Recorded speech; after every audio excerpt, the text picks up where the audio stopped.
ವಿವಿಧ ಬೇಡಿಕೆಗಳಿಗೆ ಆಗ್ರಹಿಸಿ ಆಶಾ ಕಾರ್ಯಕರ್ತರ ಪ್ರತಿಭಟನೆ ಮೂರನೇ ದಿನವೂ ಮುಂದುವರೆದಿದೆ. ಸರ್ಕಾರದ ಸಂಧಾನ ವಿಫಲವಾಗಿದ್ದು ಫ್ರೀಡಂ ಪಾರ್ಕ್ನಲ್ಲಿ ಕೊರೆಯುವ ಚಳಿಯಲ್ಲೂ ಅಹೋರಾತ್ರಿ ಪ್ರತಿಭಟನೆ ನಡೆಸಿದ್ದಾರೆ. ನಿನ್ನೆ ಪ್ರತಿಭಟನಾ ಸ್ಥಳಕ್ಕೆ ಭೇಟಿ ನೀಡಿ ಸಚಿವ ದಿನೇಶ್ ಗುಂಡೂರಾವ್ ಮಾಸಿಕ 8,000 ಬದಲಿಗೆ 9,500 ರೂಪಾಯಿ ನೀಡುವ ಭರವಸೆ ನೀಡಿದ್ರು. ಸಚಿವರ ಭರವಸೆಗೆ ಒಪ್ಪದ ಆಶಾ ಕಾರ್ಯಕರ್ತರು ಕನಿಷ್ಠ 15,000 ಗೌರವಧನ ನೀಡುವಂತೆ ಪಟ್ಟು ಹಿಡಿದಿದ್ದಾರೆ.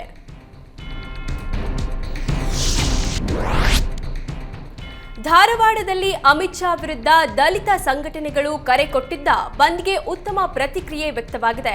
ಅಂಗಡಿ ಮುಂಗಟ್ಟುಗಳು ಬಂದ್ ಮಾಡಲಾಗಿದೆ. ಬೆಳಗ್ಗೆಯಿಂದಲೇ ದಲಿತ ಸಂಘಟನೆಗಳು ಜೂಬ್ಲಿ ಸರ್ಕಲ್ನಲ್ಲಿ ಪ್ರತಿಭಟನೆ ನಡೆಸಿ ಅಮಿತ್ ಶಾ ಅಂಬೇಡ್ಕರ್ಗೆ ಕ್ಷಮೆ ಕೇಳಬೇಕು ಅಂತ ಒತ್ತಾಯಿಸಿದ್ರು. ಜೊತೆಗೆ ಅಮಿತ್ ಶಾರನ್ನ ಸಚಿವ ಸಂಪುಟದಿಂದ ಕೈಬಿಡಬೇಕು ಅಂತ ಪ್ರತಿಭಟನಾಕಾರರು ಆಗ್ರಹಿಸಿದ್ದಾರೆ.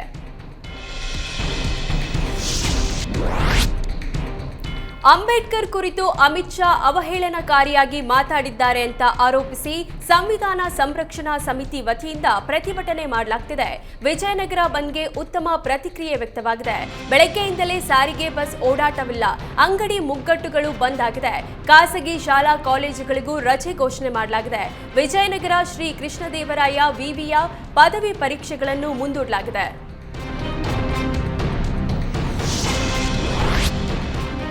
ಅಂಬೇಡ್ಕರ್ ಕುರಿತು ಅಮಿತ್ ಶಾ ವಿರುದ್ಧ ವಿವಿಧ ದಲಿತ ಸಂಘಟನೆಗಳಿಂದ ಬೀದರ್ ಬಂದ್ ಕರೆ ನೀಡಲಾಗಿತ್ತು. ಬಂಡಿಗೆ ಹಿಡಿದು ಬಸವೇಶ್ವರ ಸರ್ಕಲ್ನಿಂದ ಅಂಬೇಡ್ಕರ್ ಸರ್ಕಲ್ವರೆಗೆ ಪ್ರತಿಭಟನಾ ಮೆರವಣಿಗೆ ಮುಂದುವರಿತು. ಪೊಲೀಸರು ಕೋಲು ಬಡಿಗೆ ಕಿತ್ತುಕೊಂಡು ಶಾಂತ ರೀತಿಯಲ್ಲಿ ರ್ಯಾಲಿ ನಡೆಸುವಂತೆ ಸೂಚಿಸಿದ್ರು. ಈ ವೇಳೆ ಪ್ರತಿಭಟನಾಕಾರರು ಮತ್ತು ಪೊಲೀಸರ ನಡುವೆ ವಾಗ್ವಾದ ನಡೆಯಿತು. ಬಳಿಕ ಶಾಂತ ರೀತಿಯಲ್ಲಿ ಪ್ರತಿಭಟನಾ ರ್ಯಾಲಿಗೆ ಪೊಲೀಸರು ಅವಕಾಶ ಕೊಟ್ಟರು. ಸಿಎಂ ಸಮ್ಮುಖದಲ್ಲಿ ನಡೆದ 6 ನಕ್ಸಲರ ಶರಣಾಗತಿ ವಿರುದ್ಧ ತೀವ್ರ ಅಪಸ್ವರ ವ್ಯಕ್ತವಾಗ್ತಿದೆ. ಶರಣಾದ ನಕ್ಸಲರಿಗೆ ಪ್ಯಾಕೇಜ್ ನೀಡುತ್ತಿರುವುದಕ್ಕೆ ಸಾಮಾಜಿಕ ಜಾಲತಾಣಗಳಲ್ಲಿ ಹಲವರು ಕಿಡಿಕಾರಿದ್ದಾರೆ. ನಮ್ಮ ಮೇಲೂ ಕೇಸ್ಗಳಿವೆ, ನಾವು ಶರಣಾಗ್ತೀವಿ, ನಮಗೂ ಲಕ್ಷ ಹಣ, ಕೃಷಿ ಭೂಮಿ ನೀಡಿ ಅಂತ ಪೋಸ್ಟ್ ಹಾಕಲಾಗ್ತಿದೆ. ಕೊಲೆ ಮಾಡಿಸೋರು ಮಾಡೋರ ಪರ ಸರ್ಕಾರವೇ ಇದೆ ಅಂತ ನೆಟ್ಟಿಗರು ಆಕ್ರೋಶ ವ್ಯಕ್ತಪಡಿಸಿದ್ದಾರೆ.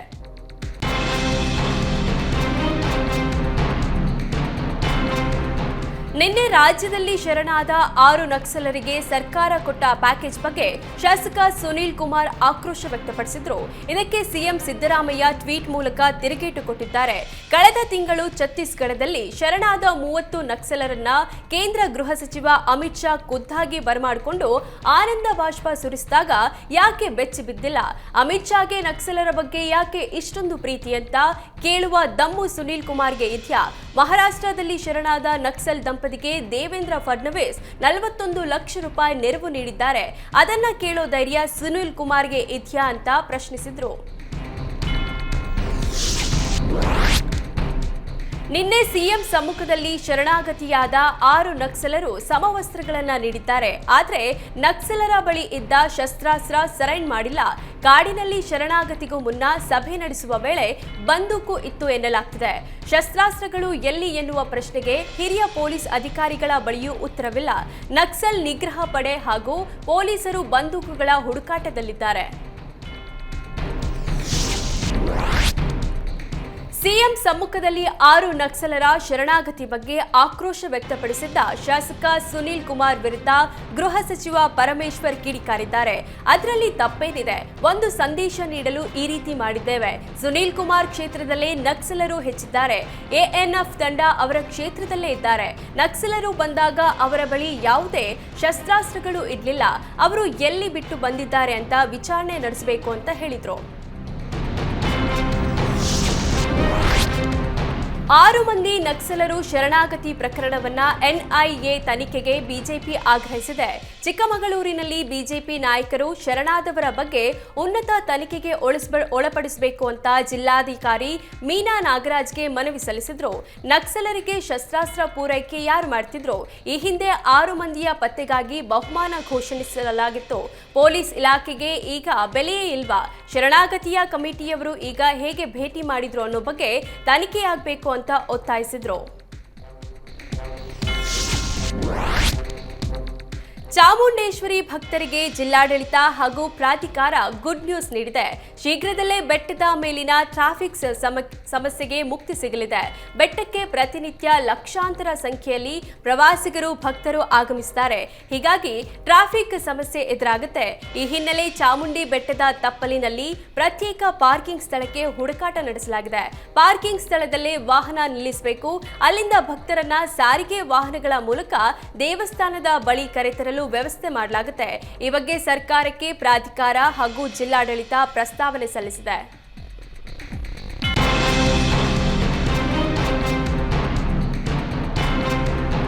ಶಿವಮೊಗ್ಗ ಜಿಲ್ಲೆ ಸಾಗರ ತಾಲೂಕಿನ ತಾಳಗುಪ್ಪ ಕೃಷಿ ಸಹಕಾರ ಸಂಘದ ಅಧ್ಯಕ್ಷ ಹಾಗೂ ಉಪಾಧ್ಯಕ್ಷರ ಚುನಾವಣೆ ಇಂದು ನಡೆದಿದೆ.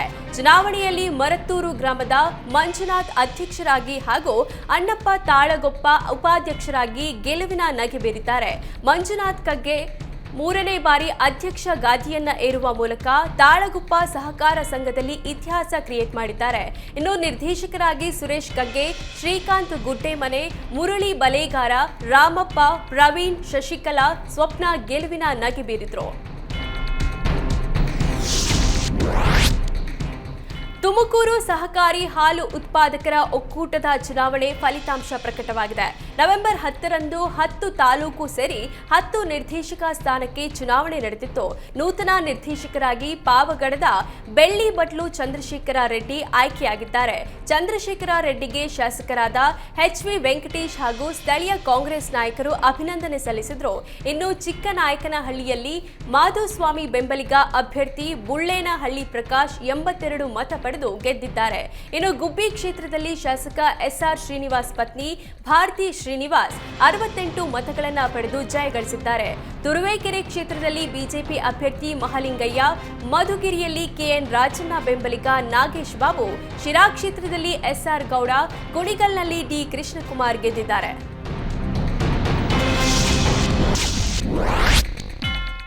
ಚಾಮರಾಜನಗರದಲ್ಲಿ ಮನೆಯೊಂದಕ್ಕೆ ಕಳ್ಳರು ಕನ್ನ ಹಾಕಿದ್ದಾರೆ.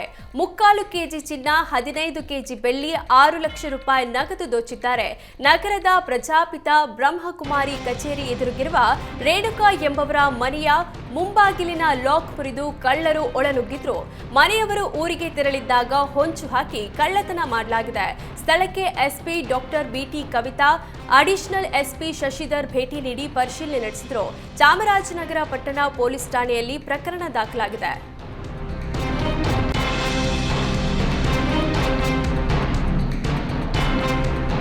ವರದಕ್ಷಿಣೆ ಕಿರುಕುಳಕ್ಕೆ ಬೇಸತ್ತು ಗೃಹಿಣಿ ಆತ್ಮಹತ್ಯೆ ಮಾಡಿಕೊಂಡ ಘಟನೆ ಚಿತ್ರದುರ್ಗ ಜಿಲ್ಲೆ ಮೊಳಕಾಲ್ಮೂರು ತಾಲೂಕಿನ ಗಿರಿಜಯ್ಯನಹಟ್ಟಿ ಗ್ರಾಮದಲ್ಲಿ ನಡೆದಿದೆ.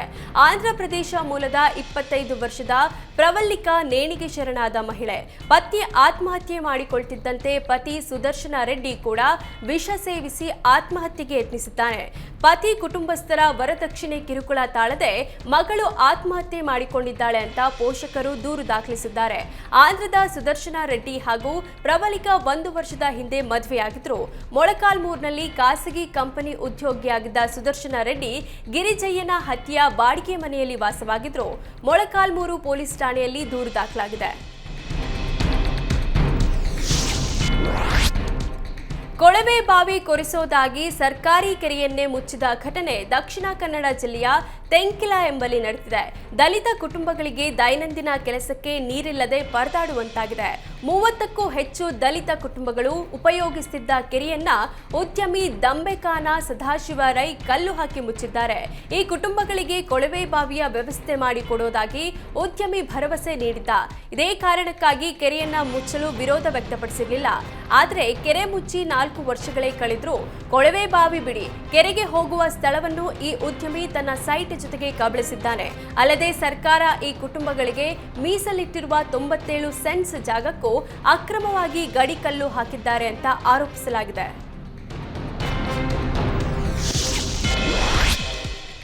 ಆಂಬ್ಯುಲೆನ್ಸ್ಗೆ ಡಿಕ್ಕಿ ಹೊಡೆದ ಕೆಎಸ್ಆರ್ಟಿಸಿ ಬಸ್ ಚಾಲಕ ಪರಾರಿಯಾಗಲು ಯತ್ನಿಸಿದ ಘಟನೆ ದಕ್ಷಿಣ ಕನ್ನಡ ಜಿಲ್ಲೆಯ ಬಂಟ್ವಾಳ ಬೈಪಾಸ್ ಬಳಿ ನಡೆದಿದೆ. ಕೊಂಚ ಎಡವಿದ್ರೂ ಆಂಬ್ಯುಲೆನ್ಸ್ನಲ್ಲಿದ್ದ 5 ಪ್ರಾಣ ಕಳೆದುಕೊಳ್ತಿದ್ರು.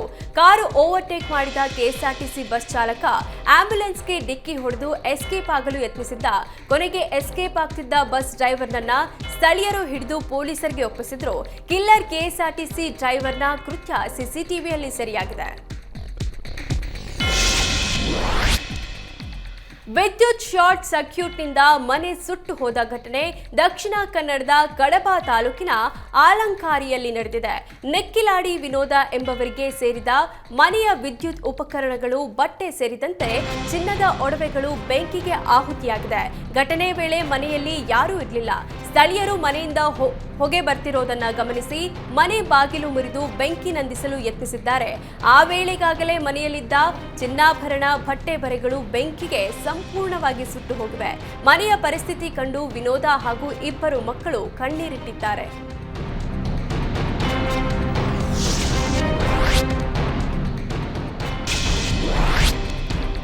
ಬೆಂಗಳೂರಿನ ಎಂಎಸ್ಆರ್ ನಗರದಲ್ಲಿರೋ ಟಿಬೇಟಿಯನ್ ಫಾಸ್ಟ್ ಫುಡ್ ಹೋಟೆಲ್ನಲ್ಲಿ ಗ್ಯಾಸ್ ಸಿಲಿಂಡರ್ ಸ್ಫೋಟಗೊಂಡಿದೆ.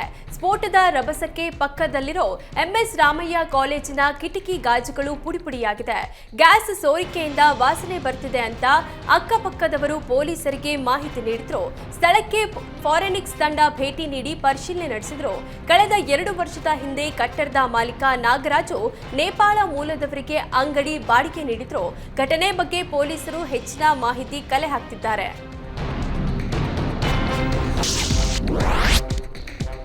ಆಕ್ಸಿಡೆಂಟ್ ಹೆಸರಿನಲ್ಲಿ ಅಮಾಯಕರನ್ನ ಹೆದರಿಸಿ ಹಣ ಸುಲಿಗೆ ಮಾಡುತ್ತಿದ್ದ ಆರೋಪಿಯನ್ನ ಜಯನಗರ ಪೊಲೀಸರು ಅರೆಸ್ಟ್ ಮಾಡಿದ್ದಾರೆ. ಆರೋಪಿ ಜಮೀಲ್ ಖಾನ್ ಹಿರಿಯ ನಾಗರಿಕರನ್ನ ಟಾರ್ಗೆಟ್ ಮಾಡಿ ಲಕ್ಷಾಂತರ ರೂಪಾಯಿ ಸುಲಿಗೆ ಮಾಡುತ್ತಿದ್ದ. ನವೆಂಬರ್ 14ರಂದು ಕನಕಪುರ ರಸ್ತೆಯಲ್ಲಿರುವ ಜೆಎಸ್ಎಸ್ ವೃತ್ತದ ಬಳಿ ಶ್ರೀನಿವಾಸ್ ಎಂಬವರ ಕಾರಿಗೆ ಬೈಕ್ ಟಚ್ ಮಾಡಿದ್ದ. ಬಳಿಕ ನಿಮ್ಮ ಕಾರ್ ನನ್ನ ಬೈಕ್ಗೆ ಡಿಕ್ಕಿಯಾಗಿದೆ ಅಂತ ಜಗಳವಾಡಿದ್ದ. ಕೊನೆಗೆ ತನ್ನ ಮಗು ಸ್ಥಿತಿ ಗಂಭೀರವಾಗಿದೆ, ಹಣ ನೀಡಬೇಕು ಅಂತ ಗಲಾಟೆ ಮಾಡಿದ್ದ. ಬಲವಂತವಾಗಿ ಹಂತವಾಗಿ 1 ಲಕ್ಷಕ್ಕೂ ಅಧಿಕ ಹಣ ವಸೂಲಿ ಮಾಡಿದ್ದಾನೆ. ಬಳಿಕ ಜಯನಗರ ಠಾಣೆಗೆ ದೂರು ನೀಡಲು ಹೋದಾಗ ಆರೋಪಿ ಇದೇ ರೀತಿ 7 ಜನರಿಗೆ ಆಕ್ಸಿಡೆಂಟ್ ಹೆಸರಲ್ಲಿ ಹಣ ವಸೂಲಿ ಮಾಡಿದ್ದ ಅನ್ನೋ ವಿಚಾರ ಬೆಳಕಿಗೆ ಬಂದಿದೆ. ಸದ್ಯ ಜಯನಗರ ಪೊಲೀಸರು ಆರೋಪಿಯನ್ನ ಹೆಡೆಮುರಿ ಕಟ್ಟಿ ಜೈಲಿಗಟ್ಟಿದ್ದಾರೆ. ತುಂಗಭದ್ರಾ ಎಡದಂಡೆ ಕಾಲುವೆ ನೀರಿಗಾಗಿ ರಾಜ್ಯ ರೈತ ಸಂಘ ಹಾಗೂ ಹಸಿರು ಸೇನೆ ಪ್ರತಿಭಟನೆ ನಡೆಸಿದ್ದಾರೆ. ರಾಯಚೂರಿನ ಹಿರೇಕೊಟ್ನೇಕಲ್ ಕಚೇರಿ ಎದುರು ತುಂಗಭದ್ರಾ ಎಡದಂಡೆಯ ಡಿಸ್ಟ್ರಿಬ್ಯೂಟರ್ 76ರ ಕಾಲುವೆಗೆ ನೀರು ಹರಿಸುವಂತೆ ಆಗ್ರಹಿಸಿದ್ದಾರೆ. ಕಾಲುವೆಯಲ್ಲಿ ನೀರು ಇಲ್ಲದೆ ಬೆಳೆಗಳು ಒಣಗುತ್ತಿವೆ. ಅಧಿಕಾರಿಗಳು ಕಾಲುವೆಗಳಲ್ಲಿ ನೀರಿನ ಮಟ್ಟವನ್ನ ನಿರ್ವಹಿಸುತ್ತಿಲ್ಲ. ಕಾಲುವೆ ಬಳಿ ನೀರು ಕೇಳೋಕೆ ಬಂದ್ರೆ ಅಧಿಕಾರಿಗಳು ಕೇಸ್ ಹಾಕೋದಾಗಿ ಧಮಕಿ ಹಾಕ್ತಿದ್ದಾರೆಂದು ರೈತರು ಆಕ್ರೋಶ ಹೊರಹಾಕಿದ್ದಾರೆ. ಬಸ್ ನಿಲುಗಡೆಗೆ ಆಗ್ರಹಿಸಿ ಶಾಲಾ ಕಾಲೇಜು ವಿದ್ಯಾರ್ಥಿಗಳು ಹಾಗೂ ಸಾರ್ವಜನಿಕರು ರಸ್ತೆ ತಡೆದು ಪ್ರತಿಭಟನೆ ನಡೆಸಿರೋ ಘಟನೆ ಬಾಗಲಕೋಟೆ ಜಿಲ್ಲೆಯ ತೆರೆದಾಳ ಪಟ್ಟಣದಲ್ಲಿ ನಡೆದಿದೆ. ಅಂಬೇಡ್ಕರ್ ವೃತ್ತದ ಬಳಿ ಸರ್ಕಾರಿ ಬಸ್ಗಳನ್ನ ನಿಲ್ಲಿಸದೆ ಹೋಗ್ತಿರುವ ಬಗ್ಗೆ ಸಾಕಷ್ಟು ಬಾರಿ ದೂರು ನೀಡಿದ್ರು. ವಿದ್ಯಾರ್ಥಿಗಳ ಮಾತನ್ನ ನಿರ್ಲಕ್ಷಿಸಿದ್ದ ಕಾರಣ ಇಂದು ರಸ್ತೆ ತಡೆದು ಬಸ್ ನಿಲ್ಲಿಸಿ ಪ್ರತಿಭಟನೆ ನಡೆಸಲಾಯಿತು. ಈ ವೇಳೆ ಬಸ್ ನಿರ್ವಾಹಕರು ಮತ್ತು ಸಾರ್ವಜನಿಕರ ಮಧ್ಯೆ ಮಾತಿನ ಚಕಮಕಿ ನಡೆದು ವಾಗ್ವಾದವೂ ನಡೆಯಿತು. ಅಂತಿಮವಾಗಿ ಪೊಲೀಸರು ಸ್ಥಳಕ್ಕೆ ಧಾವಿಸಿ ಮಾತುಕತೆ ನಡೆಸಿ ಬಸ್ ನಿಲುಗಡೆ ಭರವಸೆ ನೀಡಿದ ಬಳಿಕ ಪ್ರತಿಭಟನೆ ವಾಪಸ್ ಪಡೆಯಲಾಯಿತು. ಹಾಸನ ನಗರಸಭೆಯ ಲಂಚಬಾಕ ಅಧಿಕಾರಿಗಳು ಲೋಕಾಯುಕ್ತ ಬಲೆಗೆ ಬಿದ್ದಿದ್ದಾರೆ. ಲಂಚ ಪಡೆಯುವಾಗಲೇ ನಗರಸಭೆ ಆಯುಕ್ತ ನರಸಿಂಹಮೂರ್ತಿ, ಎಇ ಕೆಆರ್ ವೆಂಕಟೇಶ್ ಲೋಕಾಯುಕ್ತ ಪೊಲೀಸರ ಕೈಗೆ ತಗಲಾಕೊಂಡಿದ್ದಾರೆ. ಹಾಸನಾಂಬೆ ಜಾತ್ರೆ ವೇಳೆ ಸ್ವಚ್ಛತೆಗೆ ನಗರಸಭೆ ಟೆಂಡರ್ ನೀಡಿತ್ತು. 10.50 ಲಕ್ಷ ಬಿಲ್ ಹಣ ನೀಡಲು ಅಧಿಕಾರಿಗಳು 1.5 ಲಕ್ಷಕ್ಕೆ ಬೇಡಿಕೆ ಇಟ್ಟಿದ್ರು. ಇಂದು ಲಂಚ ಸ್ವೀಕರಿಸುವಾಗ ದಾಳಿ ಮಾಡಿದ ಲೋಕಾಯುಕ್ತ ಅಧಿಕಾರಿಗಳು ಹಣದ ಸಹಿತ 2ರನ್ನ ವಶಕ್ಕೆ ಪಡೆದಿದ್ದಾರೆ. ನಾಳೆ ವೈಕುಂಠ ಏಕಾದಶಿ ಹಿನ್ನೆಲೆ ಬೆಂಗಳೂರಿನ ವಯಾಲಿ ಕಾವಲ್ನ ಟಿಟಿಡಿ ದೇವಾಲಯದಲ್ಲಿ ಸಕಲ ಸಿದ್ಧತೆ ನಡೆಸಲಾಗಿದೆ. ಕಳೆದ ವರ್ಷ ವೈಕುಂಠ ಏಕಾದಶಿಯಂದು 60ರಿಂದ 70 ಸಾವಿರ ಭಕ್ತಾದಿಗಳು ಬಂದಿದ್ರು. ಈ ಬಾರಿಯೂ 70ರಿಂದ 80 ಸಾವಿರ ಭಕ್ತಾದಿಗಳು ಬರೋ ನಿರೀಕ್ಷೆ ಇದೆ. ಹೀಗಾಗಿ ಕ್ಯೂ ಲೈನ್ ಪಾರ್ಕಿಂಗ್ ವ್ಯವಸ್ಥೆ ಮಾಡಲಾಗಿದೆ. ನಾಳೆ ಬೆಳಗ್ಗೆ 3:30ರಿಂದ ರಾತ್ರಿ 11:45ರವರೆಗೆ ದೇವರ ದರ್ಶನ ಇರಲಿದೆ. ಬೆಳಗ್ಗೆ 5 ಗಂಟೆಯಿಂದ 7 ಗಂಟೆವರೆಗೆ ವಿವಿಐಪಿ ದರ್ಶನಕ್ಕೆ ಅವಕಾಶ ನೀಡಲಾಗಿದೆ. ಶೀಘ್ರ ದರ್ಶನಕ್ಕೆ ₹200 ನಿಗದಿ ಮಾಡಲಾಗಿದೆ.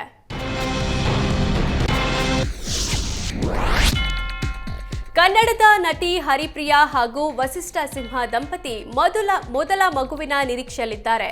ಹರಿಪ್ರಿಯಾ ಸೀಮಂತ ಶಾಸ್ತ್ರದ ಕಾರ್ಯಕ್ರಮ ಬೆಂಗಳೂರಿನ ರೆಸ್ಟೋರೆಂಟ್ ಒಂದರಲ್ಲಿ ಅದ್ಧೂರಿಯಾಗಿ ನಡೆದಿದೆ. ಕಾರ್ಯಕ್ರಮದ ಸುಂದರ ವಿಡಿಯೋಗಳನ್ನು ನಟ ವಸಿಷ್ಠ ಹಾಗೂ ಹರಿಪ್ರಿಯಾ ಜಾಲತಾಣಗಳಲ್ಲಿ ಹಂಚಿಕೊಂಡಿದ್ದು ಭಾರಿ ವೈರಲ್ ಆಗ್ತಿವೆ. ನಟಿ ಹರಿಪ್ರಿಯಾ ಹಸಿರು ಬಣ್ಣದ ಸೀರೆಯುಟ್ಟು ಕಂಗೊಳಿಸಿದ್ರೆ, ಪತಿ ವಸಿಷ್ಠ ಸಿಂಹ ಬಿಳಿ ಬಣ್ಣದ ಉಡುಗೆ ಧರಿಸಿ ಫುಲ್ ಮಿಂಚಿದ್ದಾರೆ. ಮೈಸೂರಿನಲ್ಲಿ ಕೃಷಿ ಇಲಾಖೆ ವತಿಯಿಂದ ಜಿಲ್ಲಾ ಮಟ್ಟದ ಸಿರಿಧಾನ್ಯ ಹಬ್ಬ ಕಾರ್ಯಕ್ರಮ ಆಯೋಜಿಸಲಾಗಿದೆ. ದಸರಾ ವಸ್ತು ಪ್ರದರ್ಶನ ಆವರಣದ ಪಿ ಕಾಳಿಂಗರಾವ್ ಸಭಾಂಗಣದಲ್ಲಿ ನಡೆಯುತ್ತಿರೋ ಸಿರಿಧಾನ್ಯ ಹಬ್ಬವನ್ನು ವಿಧಾನ ಪರಿಷತ್ ಸದಸ್ಯ ಸಿಎನ್ ಮಂಜೇಗೌಡ ಉದ್ಘಾಟನೆ ಮಾಡಿದ್ರು. ಕಾರ್ಯಕ್ರಮದಲ್ಲಿ ಗ್ಯಾರಂಟಿ ಯೋಜನೆ ಅನುಷ್ಠಾನ ಸಮಿತಿ ಉಪಾಧ್ಯಕ್ಷೆ ಪುಷ್ಪ ಅಮರನಾಥ್, ಕೃಷಿ ಜಂಟಿ ನಿರ್ದೇಶಕ ರವಿ ಭಾಗಿಯಾಗಿದ್ರು.